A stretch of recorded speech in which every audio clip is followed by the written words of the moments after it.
de 700 horas de cultura al año. TVN, más programación cultural en la televisión abierta.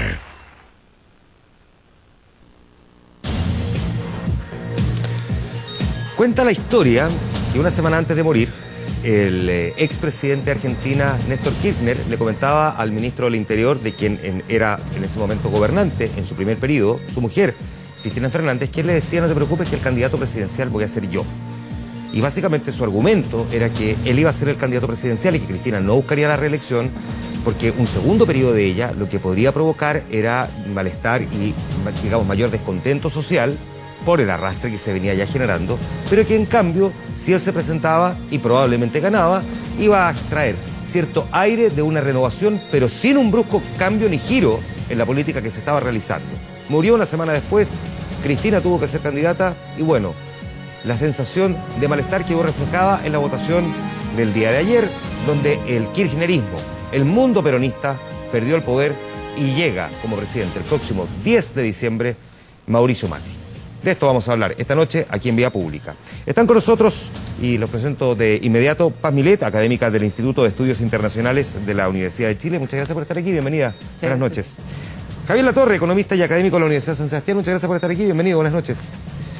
Alejandro San Francisco, historiador de la Universidad Católica. Gracias, Alejandro, por estar aquí, bienvenido, buenas noches. Pablo Lacoste, analista internacional de la Universidad de Santiago. Muchas gracias por estar aquí, bienvenido, buenas noches. Teníamos una nota preparada, pero ¿sabe qué? Vamos a aprovechar estos minutos de conversación sacándole el jugo a cada uno de ustedes. Paz, voy a comenzar contigo. El resultado no resulta tan sorprendente, visto lo que había ocurrido en primera vuelta. Probablemente lo que podemos discutir es más bien en el margen, la poca diferencia que hubo entre un candidato y otro, pero ¿qué es lo más relevante de este resultado, además de lo obvio, que el peronismo pierde el poder? Yo creo que de alguna manera lo que representa el resultado es de un malestar, ¿no es cierto?, con el kirchnerismo tradicional y a pesar ¿no es cierto?, que puede haber un porcentaje menor del que inicialmente había, porque en algún momento llegaron a casi 10% de diferencia y después llegó a 2 y algo, en la práctica demuestra un descontento con un modo de hacer la política.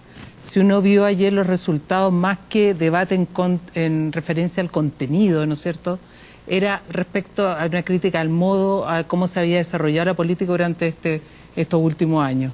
Y eso fundamentalmente lo que representa Macri, el resultado que logró Macri. Te hago la misma pregunta, Pablo. ¿Qué crees tú que es lo más relevante y que uno podría destacar, además de lo que es evidente, ¿no?, que Macri finalmente se hace con el poder después de ambicionarlo tanto tiempo? Se cierra el ciclo de emergencia, abierto con el default del 2001, que creó un gobierno absolutamente fuera de norma, un gobierno que tuvo poderes extraordinarios. El Congreso le dio a Cristina hasta el día de hoy facultades para modificar por decreto las partidas de la Ley Nacional de Presupuesto, lo cual le daba la posibilidad de manejar miles de millones de dólares a su antojo, lo cual era lógico en el momento del 2001, 2002, 2003, 2004, si se quiere, en el marco de la crisis profunda. Pero ellos manejaron ese criterio de crisis y lo mantuvieron vigente durante 12 años. Yo creo que eso es lo que se terminó hoy y a partir de ahora Argentina ingresa en una etapa de normalización institucional. Misma pregunta, Alejandro. Yo, estando de acuerdo con lo que se ha dicho, para agregar un par de aspectos.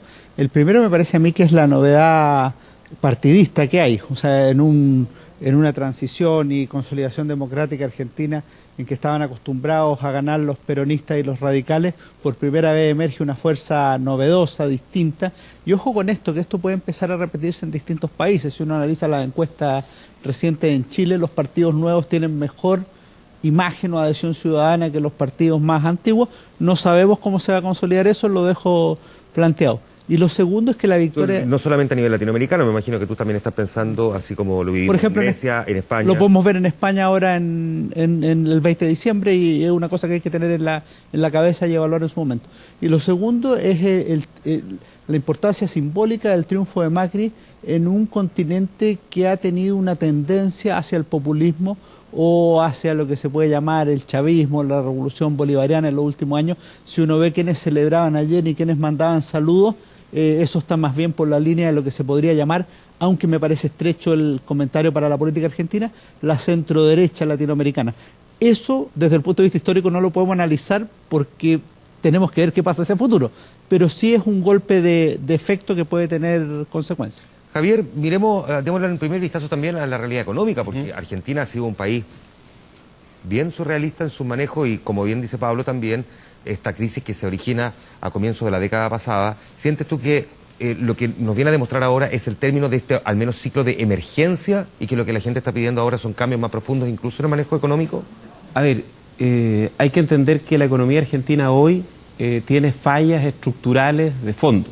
Y por lo tanto, yo no sé si calificarlo de emergencia, porque finalmente se han acostumbrado a vivir bajo estas políticas, sino que más bien yo te diría que lo que se viene es un proceso de transformación económica, más que de normalización, porque está muy fracturado las bases de una economía de libre mercado, o que se acerque siquiera a una economía de libre mercado.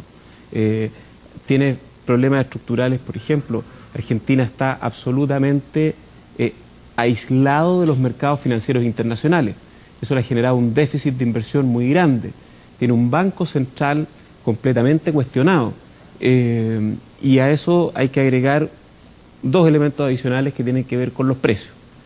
Tipo de cambio y el cebo cambiario, y el control de precios que se viene efectuando durante el último periodo. Si tú revisas todos esos elementos, la verdad que las fallas que tiene la economía argentina son de fondo, y los costos que se tiene que asumir para implementar este proceso de cambio, que no va a ser corto y que no va a tener beneficios automáticos para la población en corto plazo, sin duda que va a ser algo que vamos a tener que estar mirando de cerca, porque va a tener impacto en la región y en las configuraciones que ustedes están analizando desde el punto de vista político. Puesto en ese escenario, tal cual como tú lo describes, ¿por qué crees tú, Javier, que la presidenta Cristina Fernández no hizo las modificaciones que se requerían entonces? ¿Por qué en ese escenario donde las cosas no estaban funcionando no se aplicaron los cambios más profundos? ¿Por qué? Porque por ese mismo costo que tú acabas de describir, que podría ser la misma razón por la cual Macri tampoco anticipa mucho de lo que va a hacer con la economía argentina en su campaña. A ver, hoy día Macri lo que le hemos escuchado es que va a llevar adelante algunas reformas de stock, y la que primeramente se está esperando tiene que ver con la devaluación de la moneda argentina, de forma tal de poder sincerar parte de el problema, como te decía, de fondo que hoy día tiene. ¿Por qué no lo hizo la presidenta Fernández? Es difícil saberlo. Probablemente entró en un momento de crisis donde efectivamente no tenía para poder cubrir los compromisos, cayó en default, y encontraron esta fórmula difícil de entender, difícil de explicar, que finalmente les permitía mantener un statu quo que permitió que Cristina Fernández terminara su gobierno. Con todas estas fallas en el modelo, como uno podría señalar, la verdad que lo que hubiese sido esperable es que eventualmente ella no hubiese terminado, por ejemplo.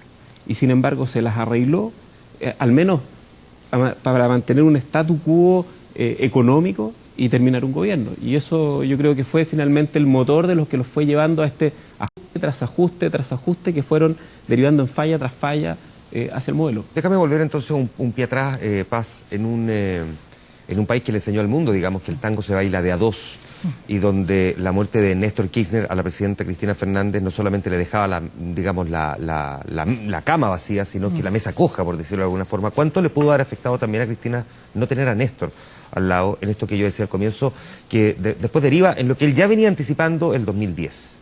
No hay que olvidar que en algún momento, cuando vivía Néstor Kirchner, incluso se hablaba de un cogobierno, de dos presidentes, ¿no es cierto?, y que comentaban en el día a día, ¿no?, que los embajadores, por ejemplo, extranjeros, primero se tenían que ir a reunir con Néstor Kirchner a su oficina y después ir a la Casa Rosada a reunirse con Cristina, que ambos tomaban las decisiones conjuntamente y que en gran parte Néstor Kirchner guiaba el proceso de toma de decisiones o era el que finalmente las dirigía. Yo creo que le afectó mucho también, no solamente en esa forma de gestión, ¿no?, sino en el establecimiento de alianzas. Néstor Kirchner generaba un nivel de lealtad que no generaba Cristina Fernández de Kirchner. Y se produjo mucho más rotación, ¿no es cierto?, en los puestos de cercanía a ella. Ella en algún momento tuvo que concentrarse, ¿no es cierto?, sus mayores lealtades en su propia familia.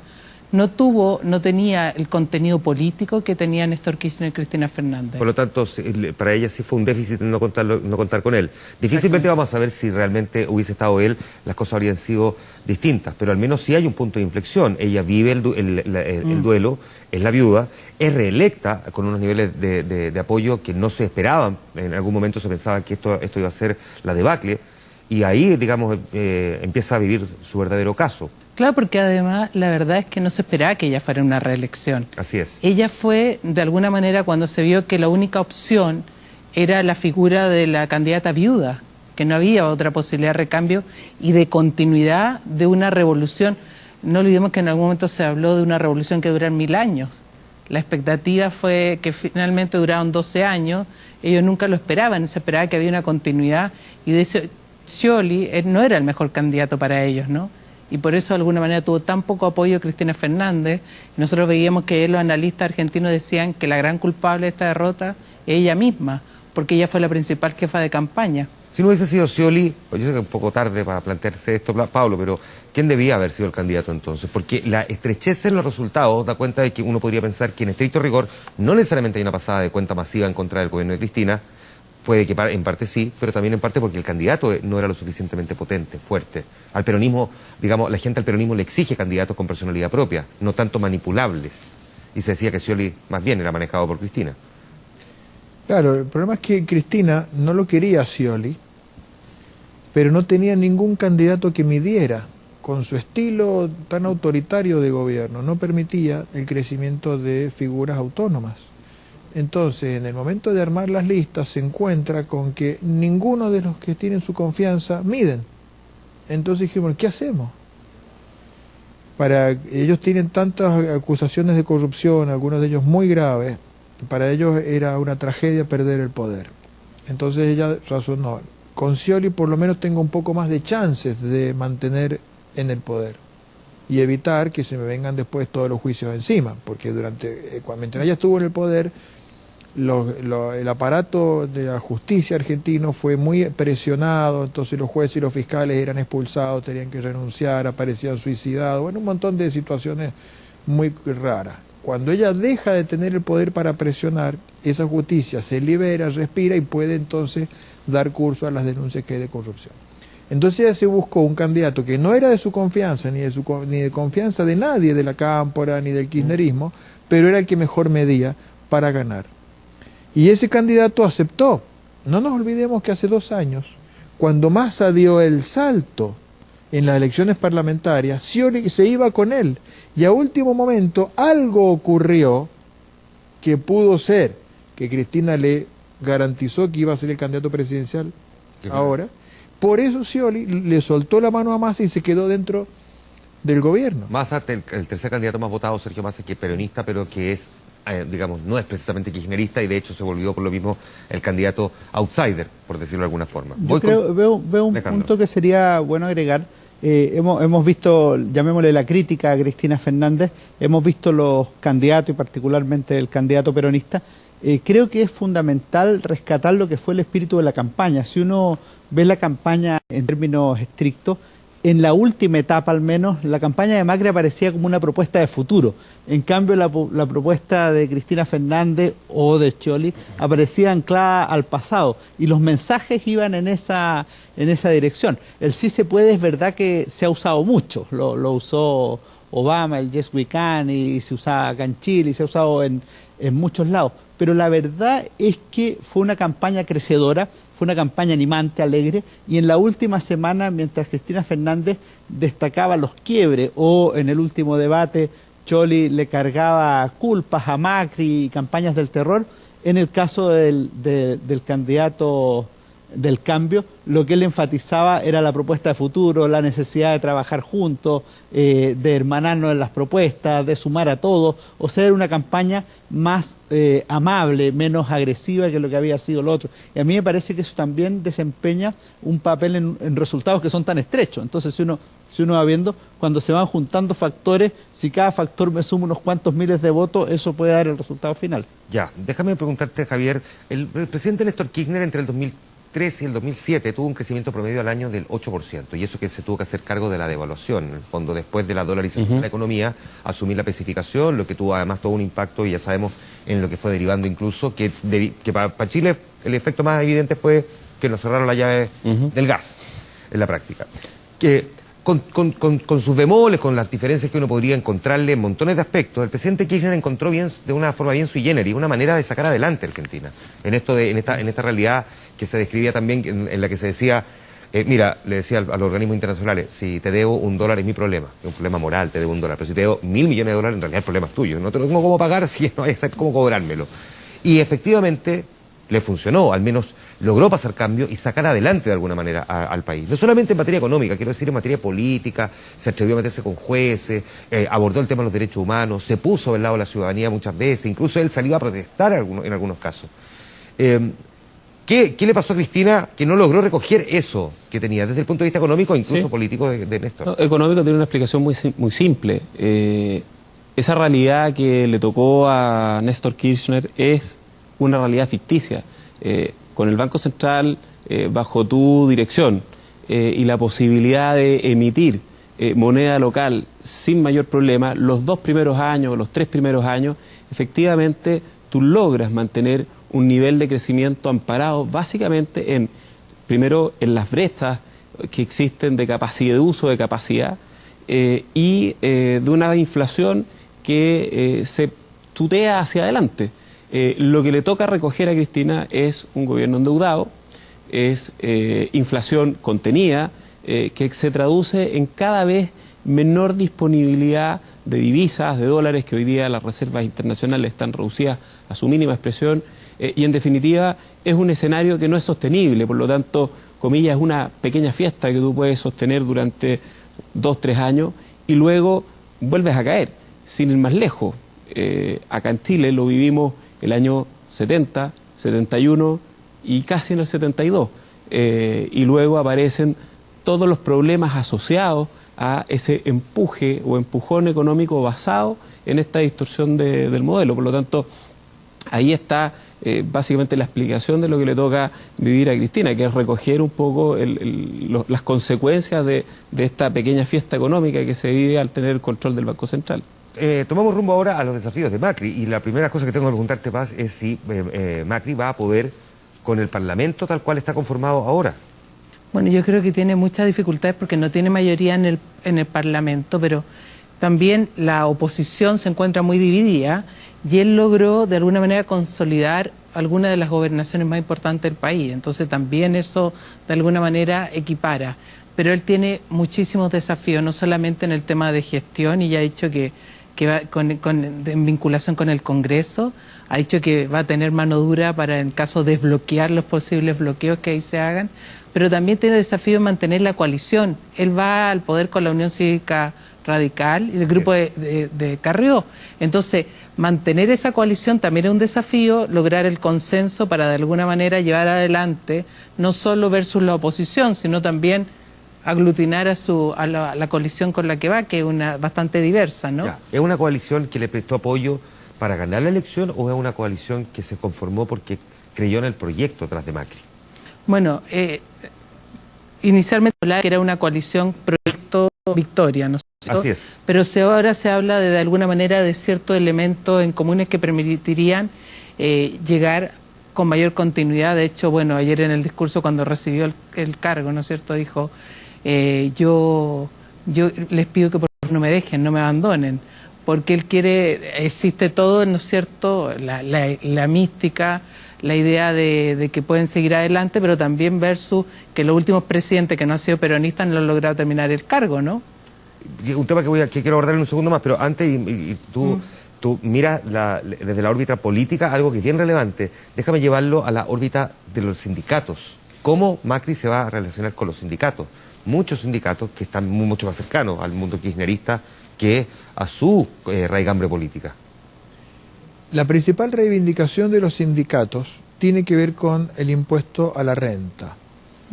Cristina Fernández, para financiar su plan de distribución de bonos y de subsidios, puso un sistema por el cual no actualizaba el mínimo no imponible del impuesto de la renta de los trabajadores.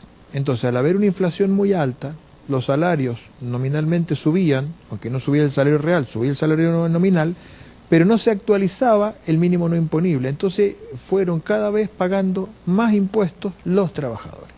Ese fue uno de los motivos críticos del conflicto de Cristina Kirchner con los sindicatos peronistas.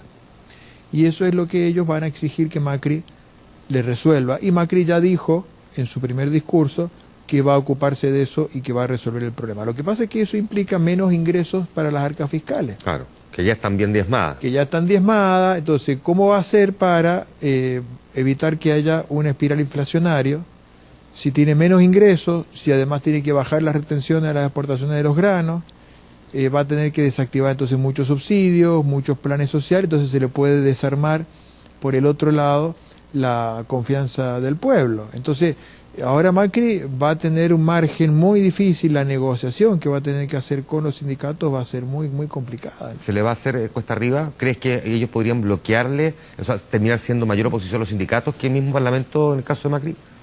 Yo creo que los sindicatos van a tratar de darle un poco de apoyo a Macri porque quedaron muy agotados de la gestión Cristina. Fueron muy maltratados, hubo mucho conflicto, incluso algunos dicen que la muerte de Kirchner tiene que ver con las malas sangre y las rabias que él pasaba en los conflictos con los sindicatos, con Moyano particularmente. Entonces, bueno, eso hizo que después Cristina tuviera una política muy dura contra ellos la sufrieron tremendamente, se partieron muchos sindicatos, hubo mucho espacio de confrontación. Entonces ellos ahora van a tratar de darle un poco de oxígeno a Macri, para que, bueno, Cristina se vaya del poder y vaya eclipsando su figura gradualmente.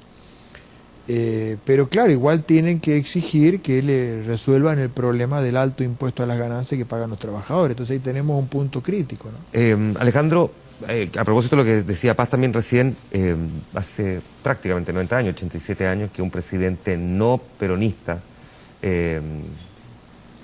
logra terminar el mandato. O sea, hemos tenido la sucesiva de presidentes que no son del mundo peronista, que no pueden terminar eso. Y esto se le ha recordado en todos los tonos a Macri. O sea, usted no es peronista, o sea, lo más probable es que según la estadística y la historia, usted no termine su periodo presidencial. Ese es un riesgo, yo sé que es un riesgo, no te voy a preguntar cuánto hay, porque está ahí puesto a la vuelta de la esquina. Más bien, ¿cómo se hace cargo Macri también de ese peso histórico? Lo primero, yo creo que Macri tiene que analizar muy bien la realidad. Esa es una de las tareas y los talentos que debe tener el político, lo decía de alguna manera Ortega y Gasset en Mirabó, el político, y es un análisis clave, o sea, el realismo del que se habla. Y en ese sentido, lo primero que tiene que tener claro el sector gobernante de hoy es que ganó el gobierno, pero no ganó el poder, que es una cuestión muy distinta, aunque muchas veces se diga Macri llega al poder o cambio de poder en Argentina. El poder está distribuido y eso es una cosa que hay que tener clara. Segundo, si uno analiza las respuestas que da en la conferencia de prensa de hoy Macri en los temas económicos, en varios de ellos responde una cosa indefinida, pero no indefinida porque él quiere indefinirlo. Él dice, la información que tenemos no es suficiente. Entonces, si juntamos cómo se va a encarar con los sindicatos, o cuál es la realidad de la inflación, o qué gasto puede hacer y cuál no, él tiene que tener una información que hoy día en Argentina no está. Entonces, si él no posee eso, la verdad es que no puede enfrentar el problema. Y tercero, sí tiene que saber que la capacidad de articular acuerdos es un deber de su gobierno.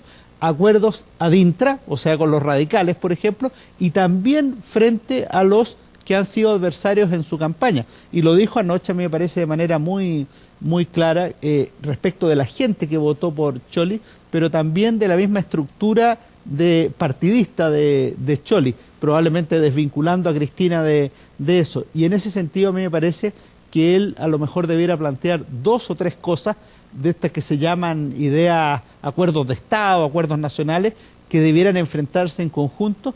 Él hoy día tiene la legitimidad moral y la legitimidad democrática para hacerlo, y si lo encara de manera adecuada, sin soberbia por haber ganado, sino con capacidad de entender a los que piensan distinto, a mí me parece que puede empezar muy bien. Pero para eso no basta el talento de quien ha sido un gran gestor, sino que una habilidad política particular. ¿Cuál debería ser el rol de Cristina a partir del 11 de diciembre?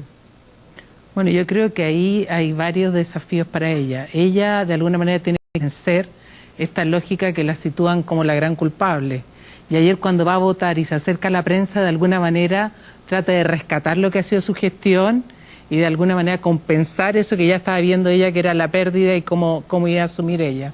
Yo creo que ella tiene que enfocarse en provincia, apoyándose de alguna manera de su bastión, ¿no es cierto?, del voto que alcanzó su hijo y su cuñada, y de ahí proyectarse, si quiere volver al poder el 2019, porque el escenario no lo va a tener tan fácil ahora con un Massa que vio cómo sus votos eran traspasados de alguna manera a Macri y se logró consolidarse como una fuerza política muy potente que puede tener mayor respaldo de un mundo peronista, porque el gran cuestionamiento ayer era si el Frente para la Victoria terminaba ahora y el peronismo se dividía entre un sector más tradicional versus el kirchnerismo.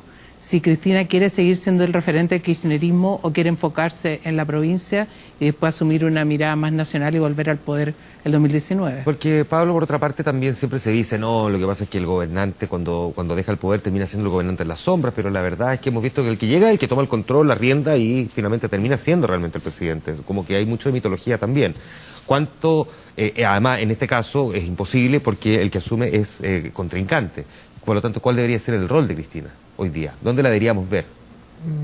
Hay algunos elementos para pensar que ella ya inicia la marcha hacia el ocaso. Ella creo que fue representante de un gobierno adecuado y pertinente para una situación de emergencia, de un país que se estaba hundiendo, de la gente desesperada, de default, de 50% de gente bajo la línea de la pobreza, 14% negativo el crecimiento de la economía. En esa circunstancia usted sí requiere un líder transgresor, dispuesto a tomar medidas audaces para salvar a la gente que está en situación de la más extrema necesidad. Pero cuando sale esa situación de incendio, usted ya no necesita el bombero que esté con el hacha rompiendo puertas, tablas, tabique para salvar, agarrar a la gente de la cabeza y sacarla del fuego. Ese estilo de gobierno no es un estilo republicano. Ella puede volver si hay otra crisis profunda, si la política y la economía de la Argentina se encarrilan a una situación de cierta normalidad. Lo más lógico sería que el peronismo se decante hacia una conducción más del estilo de Massa, de la Sota, de centroizquierda, con convicción republicana. Ella no tiene convicción republicana, ella transgrede constantemente porque aprendió así cuando asumió el poder en una circunstancia extrema. Y eso le modeló una matriz que después no pudo cambiar. Javier, decía hace un momento Alejandro que Macri no ha sido todo lo específico que uno quisiera en materia económica, pero tú enumerabas ya algunas cosas que pareciera que son inevitables como desafío.